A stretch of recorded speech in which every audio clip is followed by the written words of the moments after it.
up, Gamecock fans and college football fans? Miami takes out Ole Miss. Boy, what a fight. That was a fight.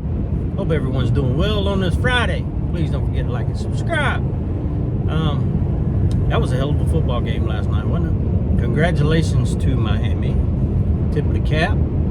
I know SEC folks really wanted Ole Miss to win that, and I had my reservations.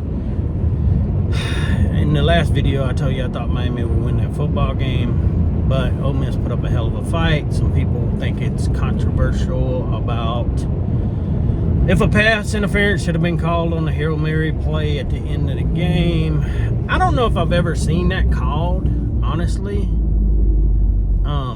on a Hail Mary, but it happens all the time. You can look all the time, and wide receivers are getting taken out. Guys are rolling around on the ground.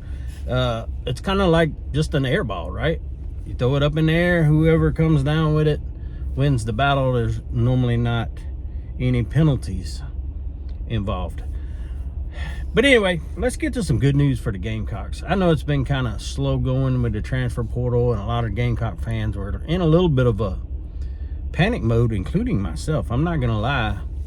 I was starting to get very iffy on this offensive line deal, but yesterday, Jacarius Peak, NC State left tackle, signs with the Gamecocks. Great news, probably the biggest pickup so far in the transfer portal, if you want me to be honest. The guy that probably gets us the most excited would be him at this moment. I'm not going to say that I don't really know that much about the other offensive lineman that signed with South Carolina, but we'll figure it out. Hopefully these guys, you know, I got in trouble with some people for saying I thought our offensive line was weak. And, you know, a lot of people has questioned Luke Day and his strength and conditioning. And was our offensive line weak? Some people say, well, it's just bad form. They have bad footwork. I don't know the definition of what people think is weak, right?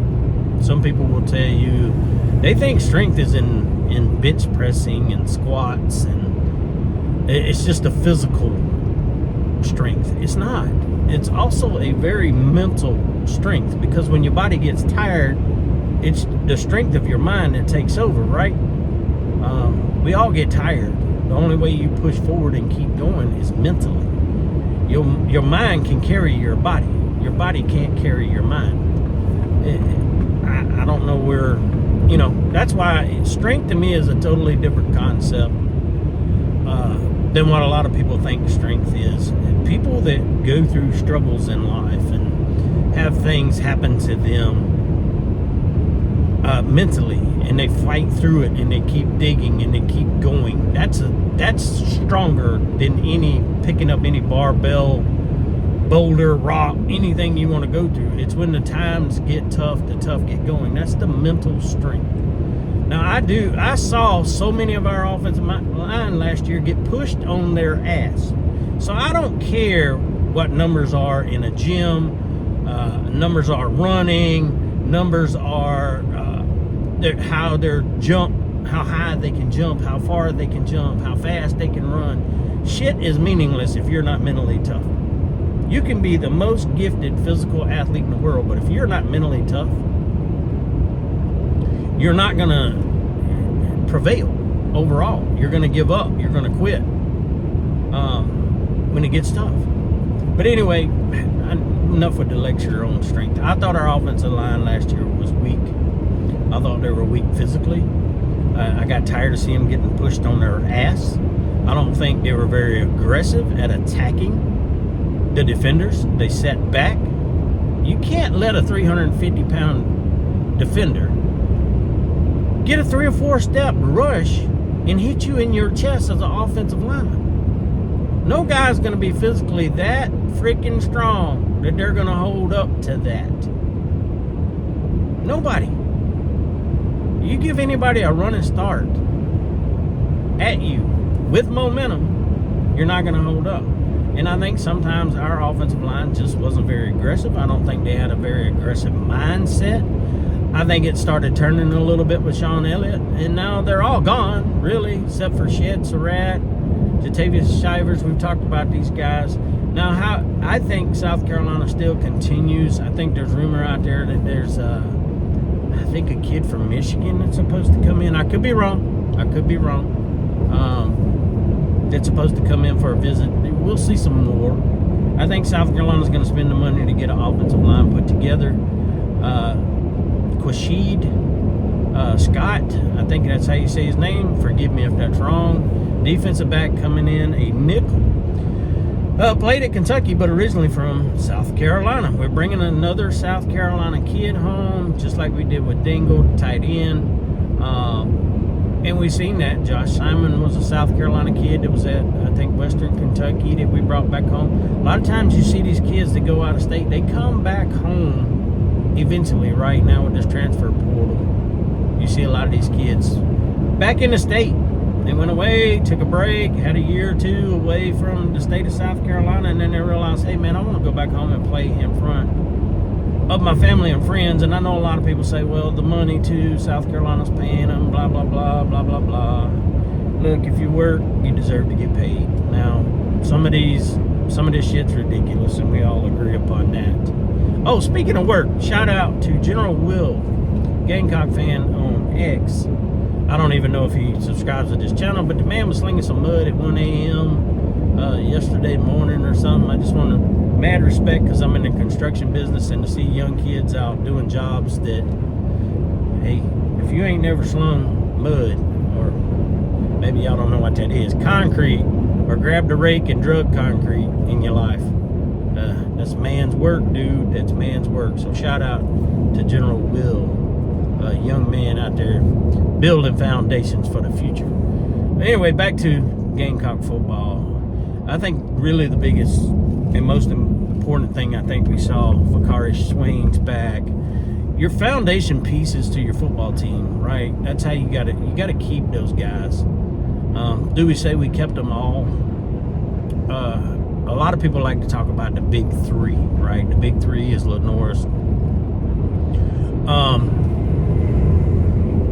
and I don't know, Nick Harbor, Dylan Stewart. Those are the big three that everybody wanted to make sure we kept. But Vakari Swain, to me, is just as important as any. If you think about Vakari and his impact for South Carolina last year, on defense, on special teams, I mean, that's a valuable guy to South Carolina. And that kid, he's just been one of the kids I supported and kept my eye on, and was ready for him to break out over the past couple of years. Shout out to Mr. Victor Swain, Vakari's dad. Was friends with my old channel. I don't know if Mr. Victor found me here on YouTube with the new channel, but yeah, he used to come on when I did live stream some games and say hi and stuff. So shout out to that man out there, hard-working truck driver. Rooster knows that too, because I was a truck driver at one time in my life. But I think retaining some of these kids, your younger guys like Donovan Murph coming back, Maziel Bennett, the big surprise. I think a lot of people thought he would be the wide receiver that hit the portal, not Dre Jacobs, and actually Maziel's back. Hefe, which is great. I think the kid's ready.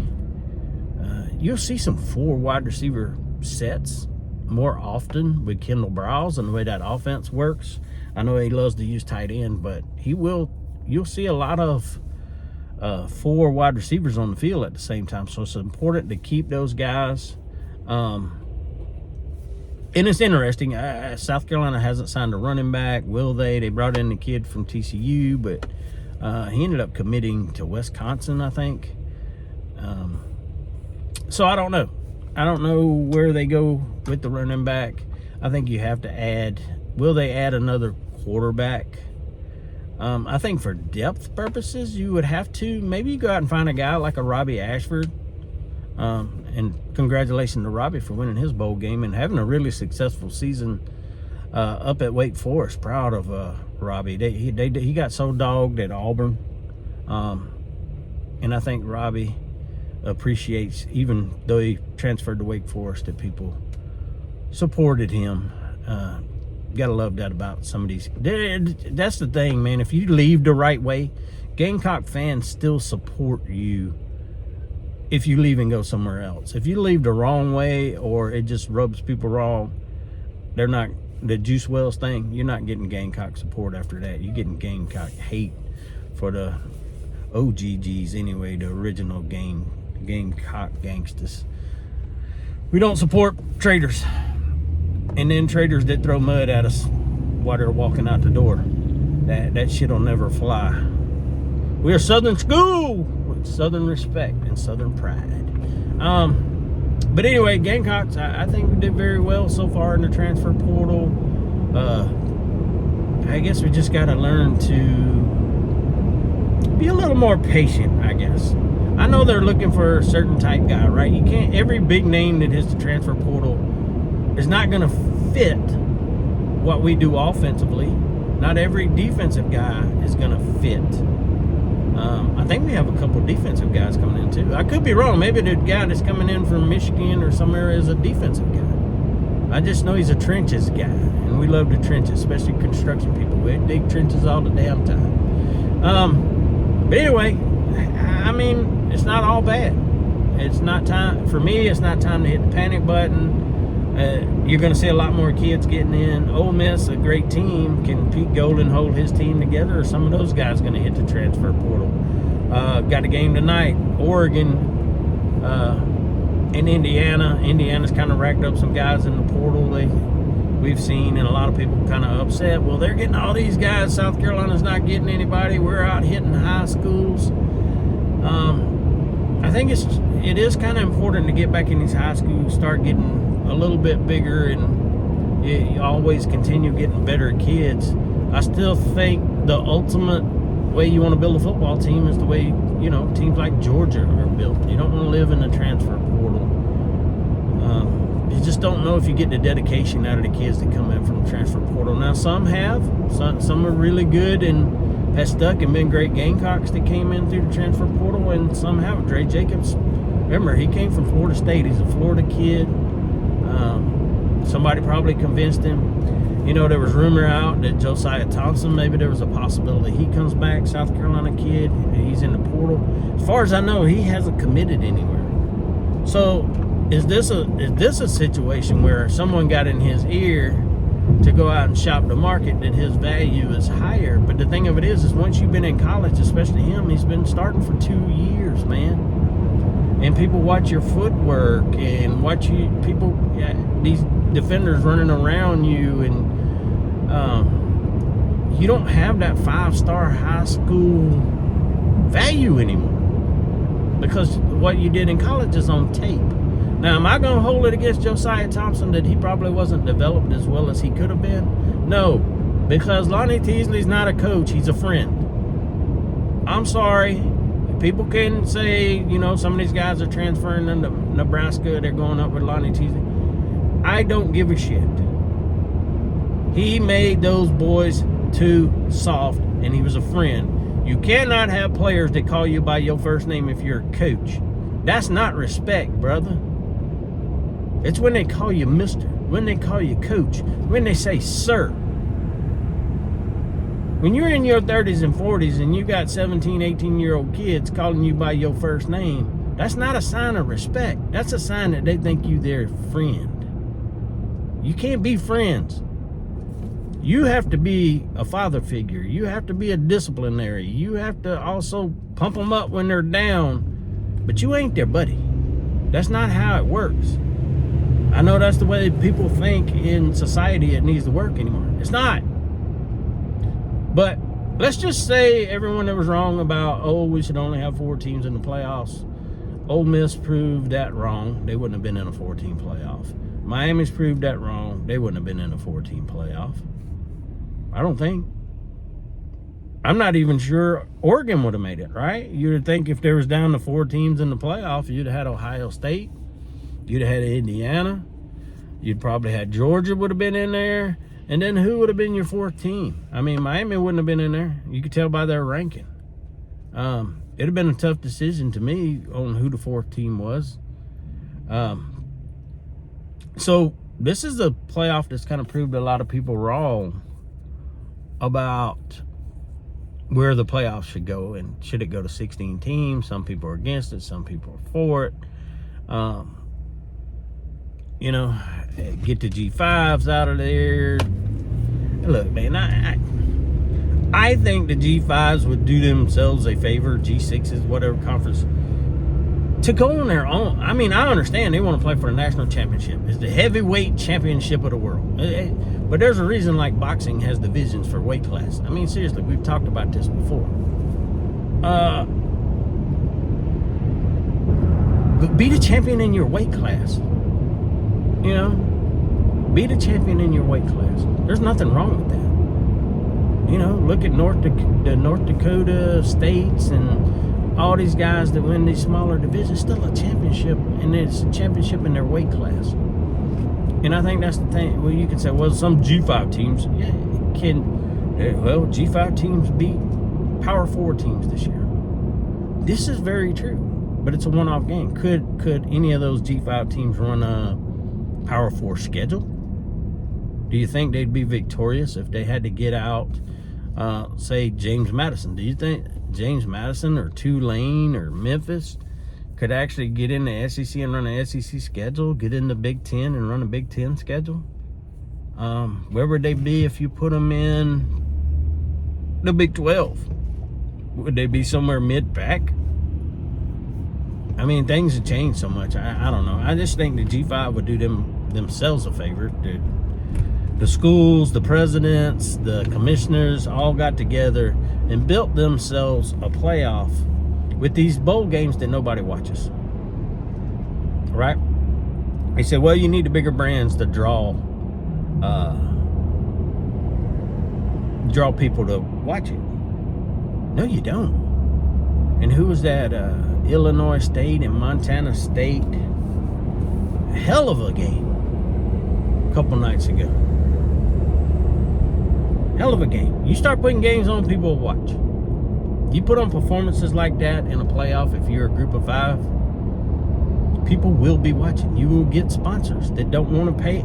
They can't afford to pay the high dollar to sponsor the big teams or the big things. I did read the other day they're about to start putting patches,